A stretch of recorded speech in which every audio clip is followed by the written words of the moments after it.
これでわかるブリューゲル。北方ルネッサンスの代表的な画家。ブリューゲルというと何を思い浮かべますでしょうか。まず、バベルの塔が有名ですね。旧約聖書に出てくるバベルの塔の話をユーモアを交えて描いています。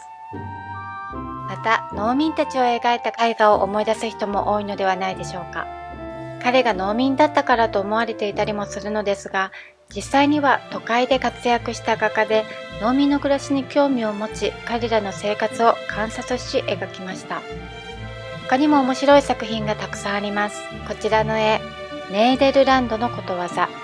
この中には農民だけではなく様々な階級の人たちが出てきます。このパッと見日常を描いたような絵の中にネーデルランドのことわざが100くらい散りばめられているようです。知るとより楽しめますので、後ほどどんなことわざが隠れているのかご紹介します。さて、まずはブリューゲルの生涯を覗いてみましょう。1525年から6年頃に生まれる。何年かははっきりしていません。場所もはっきりしていませんが、ネーデルランドのどこかのようです。当時のネーデルランドは、現在のベルギー、オランダ、ルクセンブルク、北フランスにまたがる地域です。彼が絵画を学び活躍した都市はアントワープとブリュッセルなので、今のベルギーの地域ですね。ネーデルランドは歴史上支配者がコロコロ変わり大変な場所でした。こちらの絵をご覧ください。ベツレヘムの英治虐殺。新約聖書に出てくるお話。新たにユダヤの王となる子イエスがベツレヘムに生まれ、それに怯えたユダヤのヘロデ王がベツレヘムで2歳以下の男児をすべて殺害させたというお話。ですがこの絵、どうも彼の地元のようにも見えます。この頃ネーデルランドはスペイン・ハプスブルク家の支配下にありました。もともとプロテスタントのネーデルランドにカトリックのスペインが入ってきて弾圧があり、たくさんの人々が亡くなりました。この槍はスペイン軍を表しているようです。スペイン軍の弾圧も手当たり次第だったようで、実際のネーデルランドで行われていたこととベツレヘムの話は共通点があったのかもしれません。また、ストレートにハプスブルク家を批判できないので、聖書の場面を引用したのではないでしょうか。15歳ぐらいの時、アントワープで画家ピーテル・クックに師事。1551年25歳頃、アントワープのセールカ組合という画家組合に親方として登録されています。その後、イタリアやフランス、スイスへ行きます。強く影響を受けたのはアルプスの風景でした。28歳頃帰国し、国際的な版画出版業者のヒエロニムス・クックの下で、版画の下絵画家として活躍。ブリューゲルはネーデルランドの偉大な画家ヒエロニムス・ボスの様式の絵で有名になります。当時、ボス・リバイバルと呼ばれるヒエロニムス・ボスの再ブームがあり、クックはボスっぽさをブリューゲルに求めました。そしてそれは大成功を収め、ブリューゲルは有名になり、第二のボスと呼ばれました。1563年、アントワープからブリュッセルへ移住し、師匠クックの娘マリアと結婚。マリアとの間に長男ピーテル・ブリューゲル、次男ヤン・ブリューゲルと娘が1人生まれました。この2人の息子たちも画家になります。兄のピーテルは父のスタイルを受け継ぎ有名になり、弟のヤンは独自のスタイルで有名になりました。ヤンは生物を得意とし、花のブリューゲルと呼ばれました。2人の肖像画ですが、どちらも偉大な画家によって描かれています。兄の方はアンソニー・バンダイク、弟の方はルーベンスによるものです。話を元に戻します。ブリューゲルは長い間第二のボスというイメージが強かったのですが、農民の絵画を描くようになり、農民画家と呼ばれるようになるほど、ブリューゲル独自のイメージを確立します。彼は都市で活躍していましたが、農民の祭りに参加したり、日々観察をしました。その観察は楽しい面だけではありません。1564年に大寒波の影響でフランドル地方は大飢饉に襲われるのですが、次の年こちらの絵を描いています。雪中の狩人。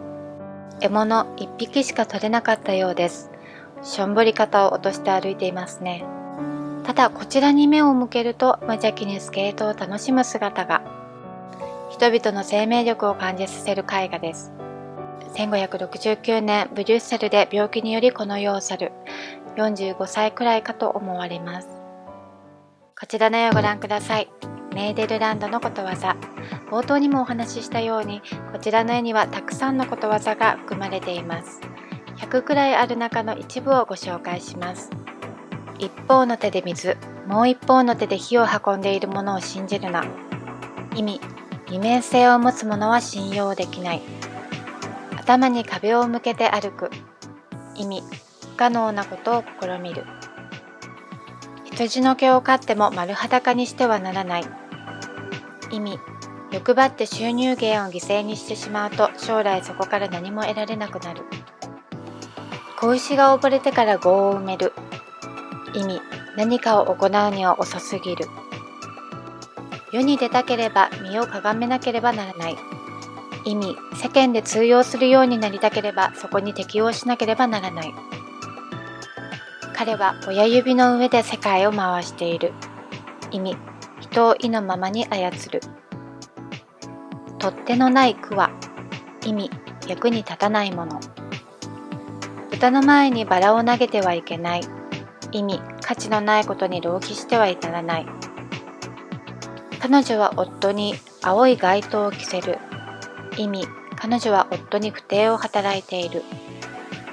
一人が紡いだものをもう一人が乾かす。意味、噂を広める。カゴから抜け落ちる。意味、嘘は必ずバレる。神に天のひげをつける。意味、信仰心を隠れ蓑にして人を騙す。屋根がパンケーキで覆われている。意味、豊かな生活を送る。カードの落ち方次第だ。意味、運次第である。逆さまの世界。意味、何事もあるべきようにはならない。と、このような感じでほぼすべてのものに意味があります。ブリューゲルの作品は主役が特定されていないものが多いです。風景画と民族画を融合させていて、それにより日常の風景という印象を強く受けます。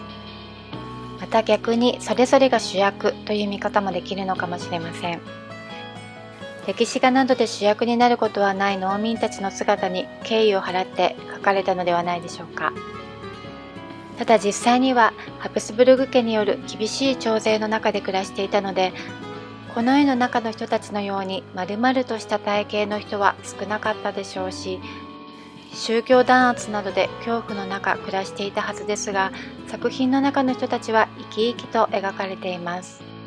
ブリューゲルの理想も含まれていたのではないかと想像します。では最後にブリューゲルの他の作品を見ながらお別れいたしましょう。ご視聴ありがとうございました。